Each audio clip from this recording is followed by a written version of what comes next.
Fa in qulta, jika engkau mengatakan, ayyuma afdalu hibatul insan ajra ta'atihi li akhi au ibqa'uhu li nafsi.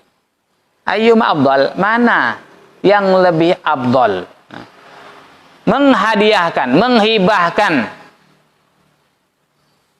seorang manusia menghibahkan ajrata, pahala perbuatan taatnya kepada saudaranya, ataupun ibqa'uhu, ia menetapkan perbuatan pahala perbuatan taatnya itu untuk dirinya sendiri.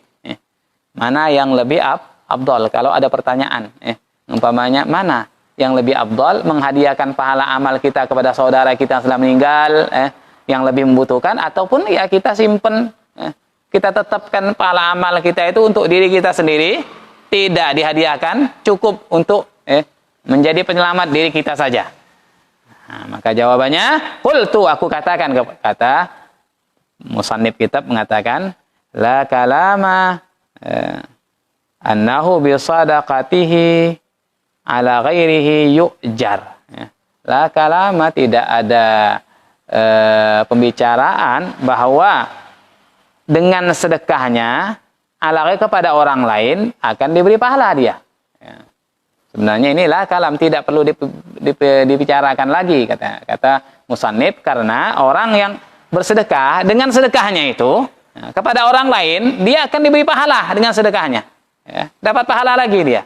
Nah, dia sedekahkan amalnya, dia hadiahkan amalnya, bacaan Qur'annya, ataupun sholatnya, puasanya kepada saudara yang telah meninggal, dia akan mendapat pahala sedekah juga, pahala sedekah. Lianna Allah la yudayyi'u amal amilin, karena Allah tidak akan menyia-nyiakan amalnya orang yang beramal. Siapapun yang beramal, meskipun sedikit amalnya, kecil amalnya, akan diperhitungkan oleh Allah, tidak akan disia-siakan oleh Allah Subhanahu wa taala. Wa qad tsabata, telah tetap dalam sebuah hadis, annal abda, bahwa seorang hamba idza da'a li akhi, apabila dia mendoakan baik untuk saudaranya, bi zahril ghaib, ketika lagi berjauhan, bi zahril ghaib, ketika sedang berjauhan, dia berada di Brebes, saudaranya umpamanya di Kalimantan, tiap hari dia doakan saudaranya, temannya itu, ini namanya bi zahril ghaib. Ketika sedang berjauhan, qalal malak, malaikat berkata kepada orang yang berdoa ini, walaka mislu dzalik, engkau juga seperti itu. Jadi ketika kita doakan baik kepada teman kita, kita dibalas oleh malaikat yang mendoakan kita.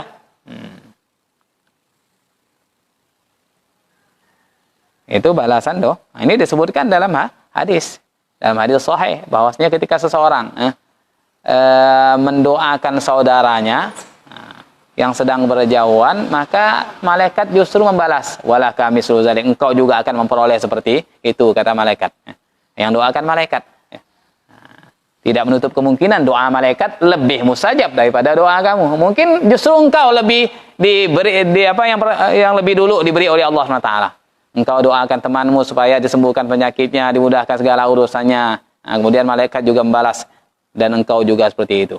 Tidak menutup kemungkinan engkau yang lebih dahulu dimudahkan urusannya, dilancarkan rezekinya dengan sebab engkau mendoakan teman tersebut. Jadi walaupun engkau tidak berdoa untuk dirimu sendiri, tapi mendoakan orang lain, maka engkau pun akan mendapat seperti doamu kepada orang lain tersebut, karena malaikat mendoakan kamu.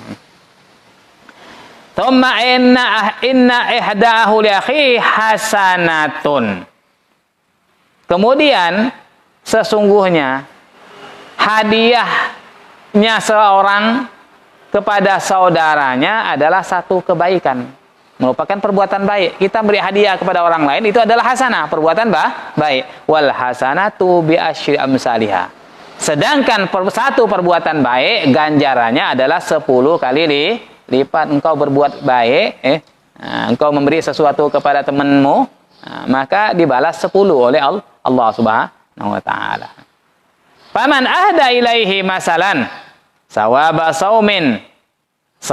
saumi yaumin atau sawaba qiraati juz'in minal Qur'an, maka barang siapa yang menghadiahkan kepada saudaranya, masalan Umpamanya ada orang menghadiahkan saudaranya sawaba saumi yaumin, pahala puasa 1 hari, dihadiahkan kepada temannya yang sudah meninggal umpamanya.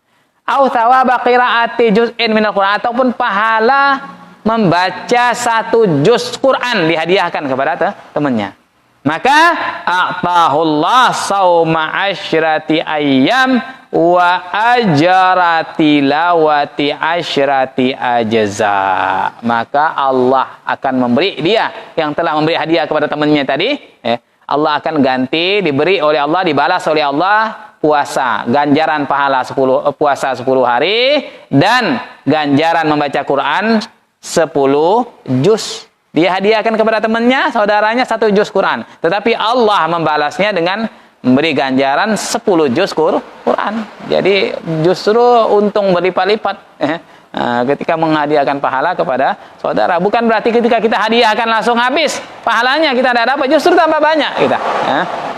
Makanya sebagian ulama salaf itu, mereka itu setiap melakukan amal dihadiahkan semuanya kepada Rasulullah. Dihadiahkan kepada Rasulullah.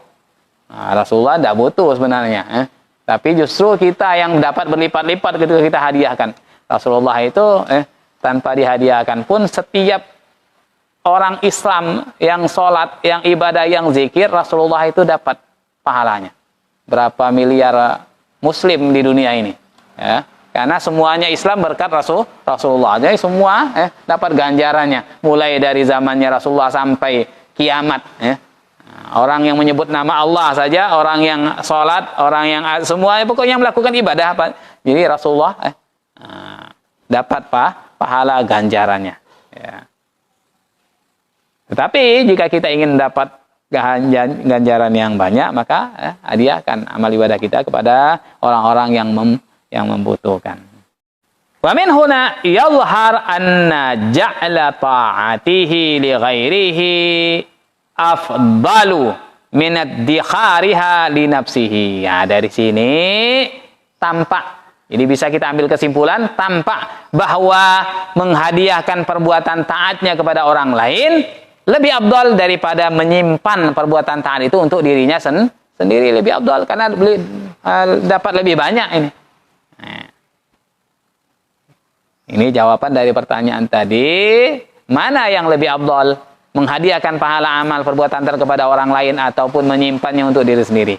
Dari apa yang sudah dipaparkan tadi, tampak bisa diambil kesimpulan bahwa menghadiahkan amal ibadah kepada orang lain itu justru lebih afdal daripada menyimpannya untuk diri sendiri. Walidah, oleh karena itu, aqarra sallallahu alaihi wasallam, Rasulullah sallallahu alaihi wasallam menetapkan, man qala lahu, kepada sahabat yang telah berkata kepada beliau, aja'allaka salati kullaha, aku jadikan semua salatku untukmu, kata sahabat tadi. Wa qala lahu, dan Rasulullah pun bersabda kepadanya, idan tukfa hammaka, kalau begitu akan dicukupi segala kesusahan kamu. Artinya dia akan mendapatkan ganjaran yang berlipat ganda, karena menghadiahkan pahala amalnya tadi.